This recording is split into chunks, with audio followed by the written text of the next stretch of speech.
Guys, and welcome back to my channel. It's your girl, Miss Fighting Fiercely, and today I am finally going to be bringing you guys that 12-month post-op update for my most recent surgery for both endometriosis and adenomyosis.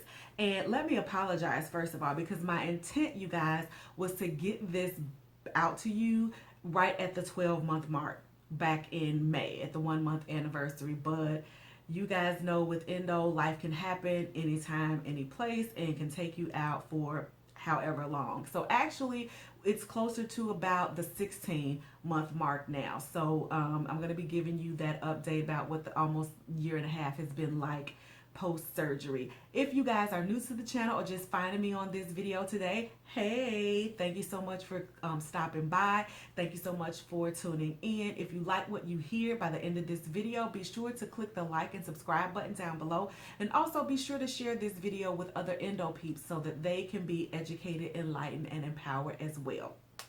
So here we go. Let's get into it. As most of you guys know, if you've been following my channel for any length of time or following my journey on other social media, you guys know that last year ran into some serious flare-ups, and I had to get to the point where I had to have another surgery. So for those of you who are new, I'll go back just a little bit. My name is Michelle N. Johnson. I am an endometriosis awareness advocate, educator, and mentor. I've been fighting this fight now for about 10 years, having been originally diagnosed in 2008. And so in the time from 2008 to about 2016, I was able to relatively successfully manage my disease with various treatment options. As most of us know, we typically use a combination of treatment therapy. So everything from diet and lifestyle changes to continuous birth control to pharmaceutical pain management drugs to yoga, alternative things, the whole gamut.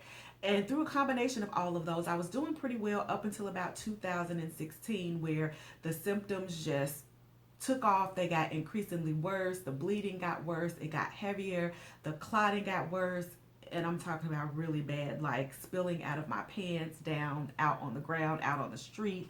It was just horrible. So I met with my doctor, and initially we thought we were going to just go in and do another excision surgery. However, once he got in there and realized it was not the endo this time that was causing me all the trouble, it was actually my severe diffuse adenomyosis, which I had been diagnosed with a few years prior. And so the doctor knew that I had wanted to preserve my fertility, and so previous years we had done everything that we could to prevent that from happening, but unfortunately the disease had progressed and it had actually tore a hole, a pretty big size hole in the back of my uterus, and this was something that was going to keep going if we didn't address it now. And so, you know, I sat down and made the decision that I had exhausted all of my options and I didn't want things to get worse.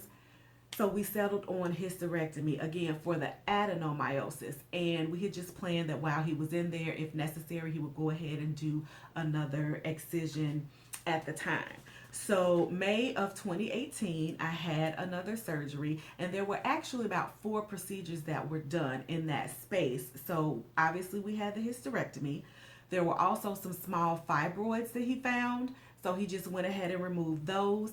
He removed some scar tissue, surrounding scar tissue that was left behind from my previous endometriosis surgery. And also he had to detach part of my lower bowel from the uterus before they could even remove it, because that disease had, and all that blood and everything had stuck a portion of my bowel to the uterus. So that had to be removed as well. So all of that was done. I think I stayed in the hospital overnight and was released the next day.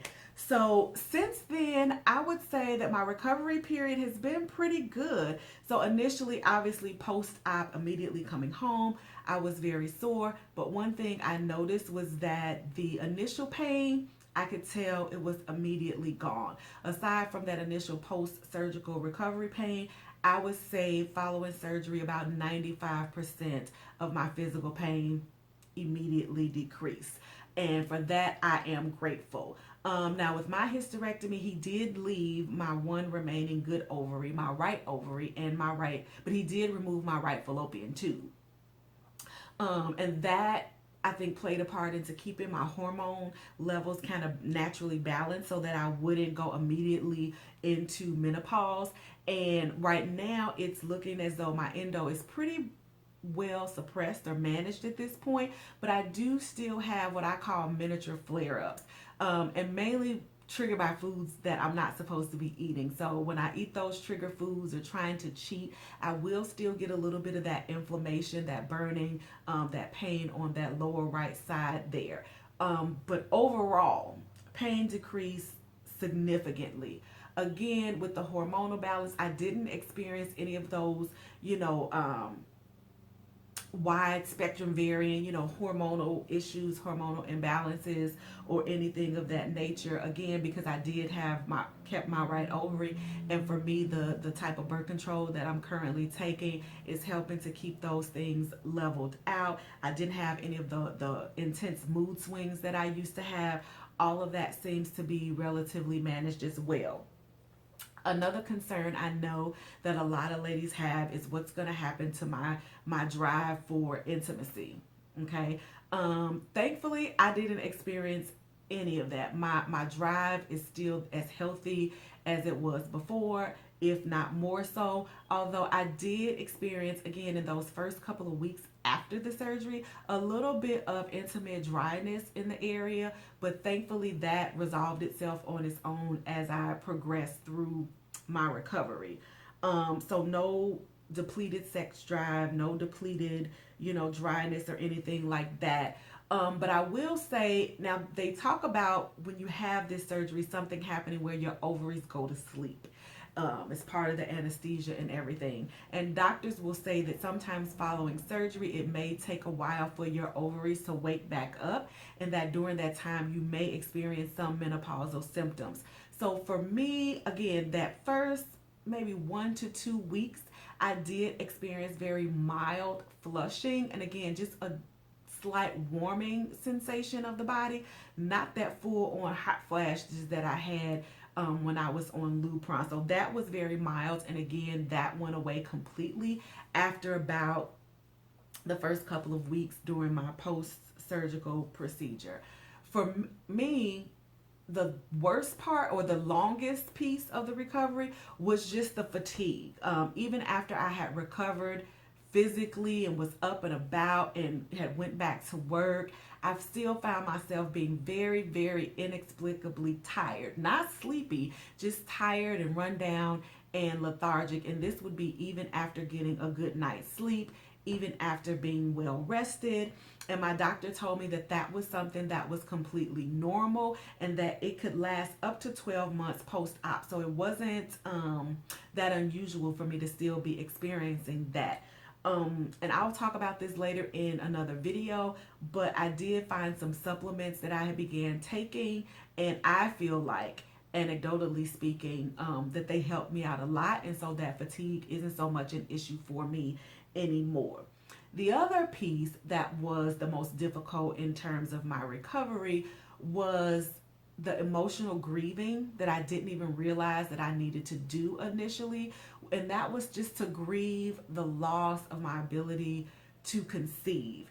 When I first got home from the hospital, all of the focus was so much on the physical recovery and my body and the stitches and all of that, that I didn't allow my mind and my emotions to process or internalize or realize that I had lost the ability to conceive naturally. And for me, that was very difficult as a woman who doesn't have children, someone who's always wanted to have children or to conceive naturally, and to have that taken from me, not voluntarily or not by choice, but because of a situation, a disease, a circumstance that I had absolutely no control over, was very, very difficult for me. And so I found myself one day watching American Horror Story and rewatching, binging, and I was back at the first season where Connie Britton is near the end of the series, and she is about to give birth, and all of the doctors and everyone are rallying around her,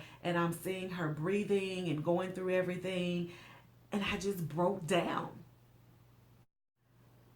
I just broke down. right? I mean, I didn't really know what was going on, but I just found myself sobbing uncontrollably and overwhelmed with just grief and sadness. And that was when it hit me that I had not taken time to grieve, the loss of something that I had wanted and something that, as far as I had knew, would come very naturally to me, but I didn't. And so, but that didn't happen.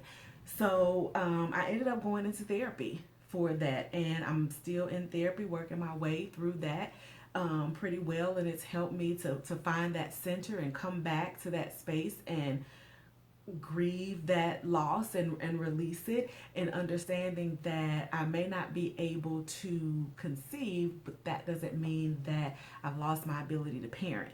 And that's actually something I want to touch on in another video. But getting the fatigue under control and my grieving under control, all things considered, I would have to say that overall, having gone through all of those things and all of those different experiences, that 100% yes, the hysterectomy was worth it for me.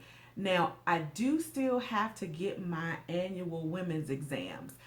Because again, I do still have my ovary, so I still need to have my cuff checked, making sure, ovarian cancer, things like that are still things that need to be watched and to be monitored. I still have to get my annual mammogram every year. So just because I had a hysterectomy I thought, no more pap smears, no more nothing. But no, you do still have to get checked annually if you did retain your ovaries in your procedure. But again, overall, I totally do not regret my decision. I think it was the best for me and for where I was through this journey of my disease. And so if you have been experiencing, similar or considering it, absolutely sit and talk to your doctor about it. And obviously, I am not a doctor. I am just sharing with you my personal experience and my personal journey. So none of what I say should be taken as a replacement to medical advice. So please be sure to sit down, consult your physician before making any decision. Certainly not based off of anything that I have said, but I did just want to share with you because I know a lot of sisters have parallel similar journeys, and this information about expectations of what actually happens and the concerns that a lot of endo sisters have, I felt like my experience could absolutely speak to that. So again, looking back on everything, emotionally, physically, mentally, I am in a much better space than I was this time last year. I do think that the surgery was worth it, and prayerfully, with me being on the hormonal management, again, knowing it's not a cure, but so far for me, it has kept things under control.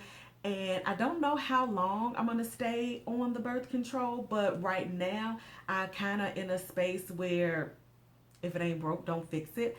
And I did have to try a ton of different birth controls, but what I'm on now is Sprint Tech, and that has worked really, really well for me. No crazy weight gain, no breaking out, again, no hormonal or emotional upset or mood swings. So that has been good for me. And there are times that I still will get sad about not being able to conceive or parent naturally. And my doctor and therapist says that those things are totally normal. And other sisters that I've spoken with as well that say, 2, 3, 9, 10 years later, they do still experience those periodic waves of emotional sadness and grief. So that's helpful for me because it lets me know that is normal.